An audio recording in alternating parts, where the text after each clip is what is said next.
हे बाबू साहेब, अरे हमनी लोग के प्रोग्राम कैसा लागल हो? बढ़िया नहीं लागल ना लागल? बाप रे बाप, अरे का करे के पड़ी तब मतलब बढ़िया लागल। ए बटिया एने सुना, अरे एक बार तू ही गावा, हम बजाई आ तू नाचबू, हम ताल मिलाई। गावा गावा बटिया, तू गावा एक बार। सच्ची बोली शुरू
जी हो,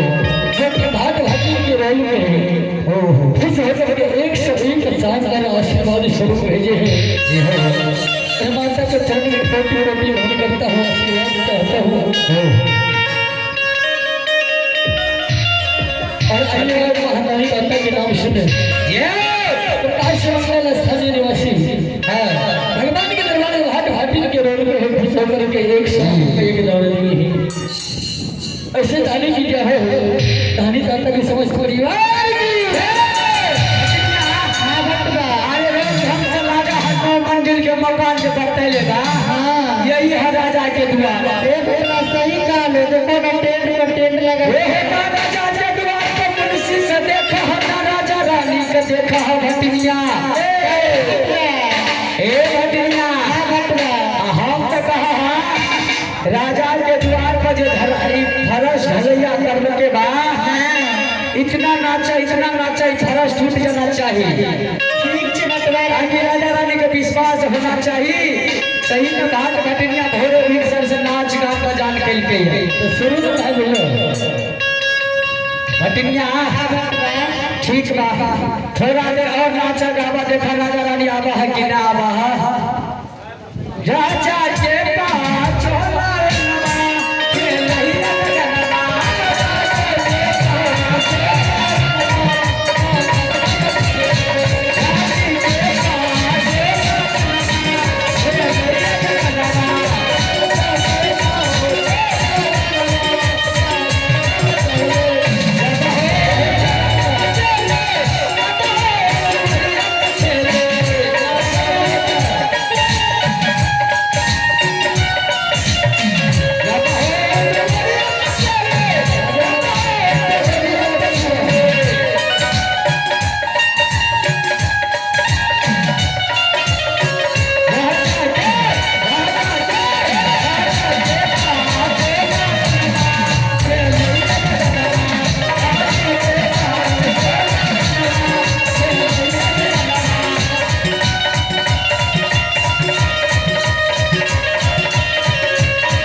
भटिनिया अरे बाप रे बाप कथा पे गइल बा बाजा वाला राजा रानी के लौटे पते न हजार के महल में सुस्त गइल हो अरे अपना पास गए नहीं के बा जल्दी आवा राजा रानी ए कनिमार से निकलो शक्ति रमणी श्रोता बंधो हे राजा रानी ये नगर में पांचों बेटा के खुशी मजाक महल में सुसलिया भटका भटलिया अपना द्वार पर गंदा मिशन उठा रहे हैं रानी को कोई पता नहीं है बेटा के नाम राज पर घुमाइया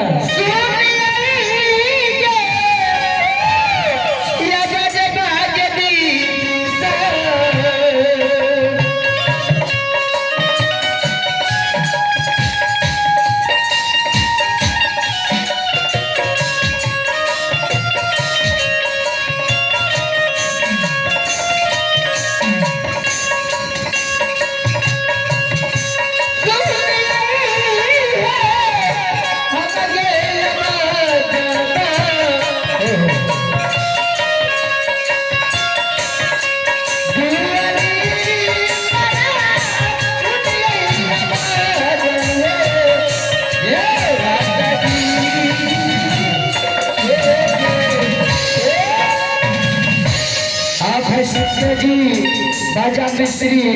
बाजा मास्टर संजय जी आप मेरी आवाज को सुनते होंगे तो अपने बाजा सेट से आने का कृपा करेंगे संजय जी आप अभिनव अपने बाजा सेट से आए और बेहतर में आवाज दीजिए और अच्छे संसद मिस्त्री बाबू जी अरविंद जी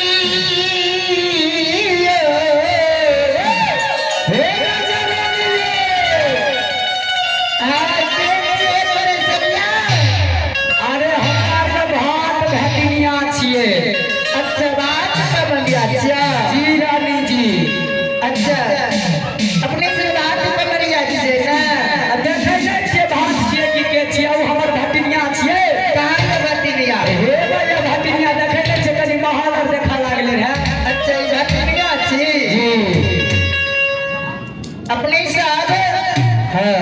बहुत खुश की बात से दरवाजा पर एलिए है भटिनिया हे रानी जी हे जकरा भगवान पहिल संस्कार कहिए वो के द्वार पर बधाइया मांगे के लिए हम सब जाय छे कोनो माझी के द्वार पर नहीं जाय छिए अपने से बधाइया मांगबे ठीक से कोई बात नहीं भटिनिया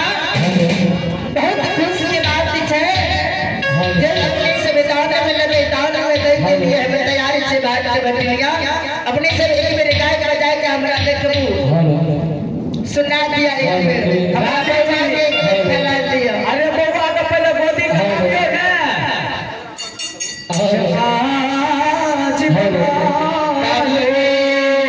रानी जी अहाँ के दरवाजा पर भूखले प्यासल भोर भिनसर के नाच गान करे छिए अहाँ के दुआर देखियो त कते सभा लागल ये समाज बाबा माता भक्त सब बैसल ये सबसे पूछियो कते देर से हम सब नाच गान मजाक करे छिए अच्छा भटिनिया हमर बउआ आज से कनी खुश सा सीख दियो भगवान के दरबार में अनमोल महंगा नाक तो तोरे जकन छे 25 रुपया दान करके रहे ठाकुर जी ऐसे दानी की जय हो दानी की समस्त परिवार की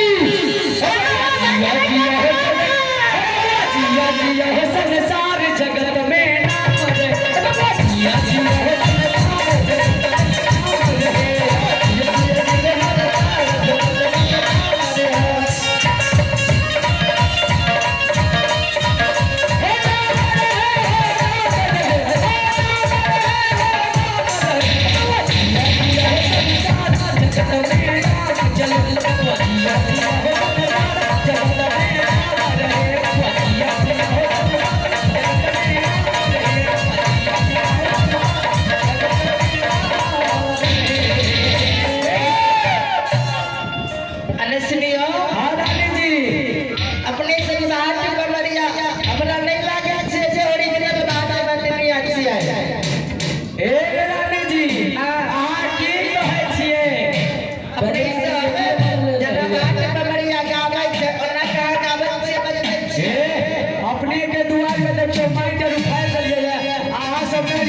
लिए तो की बुझे छे ई जते हित मन सन समाज मानना बात पर बाबू भैया बैठल छे सबसे पूछियो छ